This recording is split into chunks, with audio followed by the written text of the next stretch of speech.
မရင်ကျက်သေးတဲ့စိတ်တမာတိတွေရင့်ကျက်လာဖို့အတွက်အခြေခံအကြောင်းတရား၅မျိုးပြည့်စုံအောင်ရင်လုပ်ရမယ်တဲ့အဲ့ဒါပြည့်စုံမှရင့်ကျက်မှုဆိုဖြစ်လာတယ်အလွယ်တကူနဲ့ရမှာမဟုတ်ဘူးခုခေတ်လည်းပဲတချို့တရားစခန်းတွေမှာကြားရတယ်နော်ကြားရတယ်မွေလိုတွန့်လိန်နေတာတို့ထကနေတယ်တို့ရှိတယ်လို့ကြားဘူးတာပဲနော်အဲ့ဒါလို့အတိတ်ဘဝနဲ့ဆက်ဆက်ပြီးတော့စိတ်ထဲမှာပေါ်တဲ့အတိုင်းလျှောက်ပြီးတော့ဖြစ်နေတာတွေကတော့ရှိတတ်တယ်ပေါ့နော်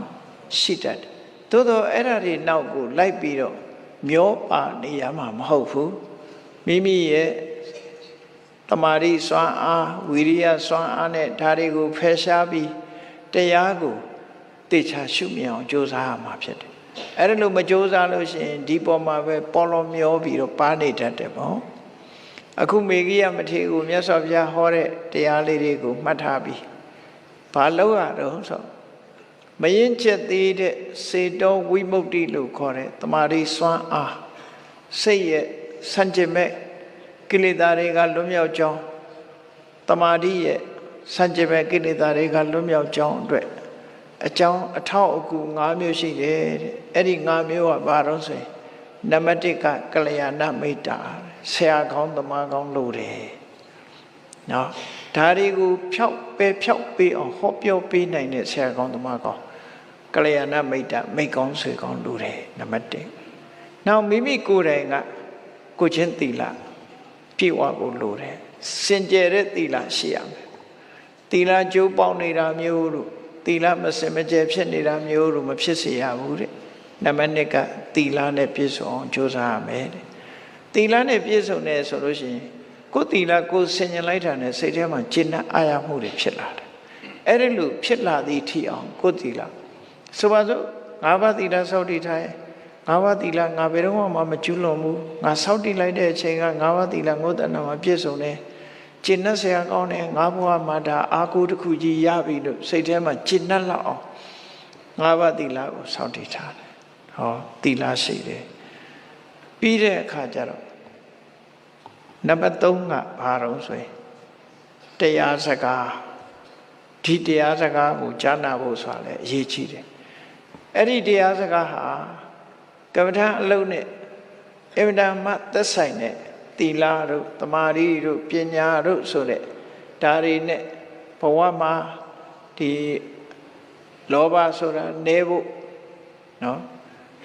ဒီပစ္စည်းလေးပါးနဲ့ပတ်သက်တဲ့ရောင်ရဲထပ်ဖို့ဆိုတဲ့လိုက်နာကျင့်သုံးရမယ့်အခြေအနေခေါင်းတွေဒီလိုတရားစကားမျိုးတွေဖြင့်ကိုယ်ရင်နဲ့နှလုံးထဲမှာအေးချမ်းအောင်နားထောင်ပေးရမယ်တရားနာပေးရမယ်လို့ဆိုလိုတယ်နော်တရားနာပေးခြင်းအပြင်ရင်ထဲကအပူတွေဟာပျောက်သွားတယ်ဆိုတာလက်တွေ့ခံစားရတဲ့ပုံကိုယ်တွေလည်းရှိပါတယ်နော်လက်တွေ့ခံစားရတဲ့ပုံကိုယ်တွေရှိတယ်အဲ့ဒါလို့လုပ်ပြီးတဲ့အခါမှာနံပါတ်4ကကြိုးစားအထုတ်တဲ့ဝီရိယဝီရိယဆိုတာခုနပြောတဲ့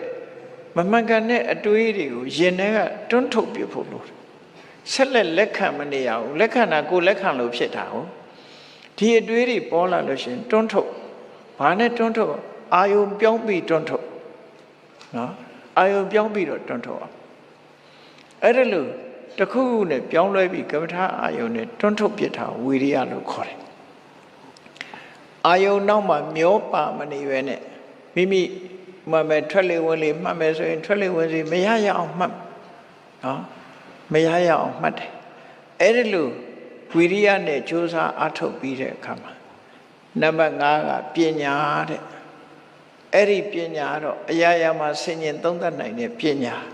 အဲ့ဒီကနေပြီးတော့ဘယ်အရာမှမမြဲဘူးဆိုတဲ့ဝိပဿနာပညာဒီဟာရှိကိုရှိရမယ်လို့ဆိုလို့ကိုတွေးနေတဲ့အတွေးတွေအာယုန်တွေနဲ့ပတ်သက်ပြီးကြည့်တော့အော်တွေးတဲ့စိတ်ကလည်းမမြဲဘူးတွေးနေတဲ့အာယုန်တွေကလည်းပဲပျောက်ကွယ်နေတာဆိုတဲ့သဘောတရားတွေကိုဆင်ញင်သုံးသပ်ကြည့်လိုက်မယ်ဆိုလို့ရှိရင်ခုနကအတွေးတွေဟာရပ်ဆိုင်သွားမှာပဲဖြစ်တယ်ပေါ့အဲ့ဒါလို့ဝိပဿနာပညာနဲ့မမြဲတဲ့သဘောတွေကိုဆင်ញင်စဉ်းစားပေးရမယ်အဲ့ဒီတဖြည်းဖြည်းကိုယ့်ရဲ့ပညာဟာရင့်ကျက်လာမှာဖြစ်အဲ့တော့ဆရာကောင်းသမားကောင်းဟာအရေးကြီးတယ် ဆရာကောင်းသမားကောင်းပေါ်မှာမှီပြီးတော့ကိုချင်းသီလရှိရမယ်ဆရာကောင်းသမားကောင်းထံကနေပြီးတော့တရားစကားကြားနာမှုရှိရမယ်ကြိုးစားအထောက်တဲ့ဝီရိယရှိရမယ်အသိပညာရှိရမယ်လို့ဒီ5မျိုးကိုယ့်ရင်နဲ့နှလုံးထဲမှာအခိုင်အမာတိဆောက်ပြီးတဲ့နောက်မှာတဲ့ဒီဝိပဿနာဒီတရားကျင့်စဉ်4မျိုးကိုဆက်လက်ပြီးတော့ကျင့်သုံးပါမြတ်စွာဘုရားမိဂိယဟော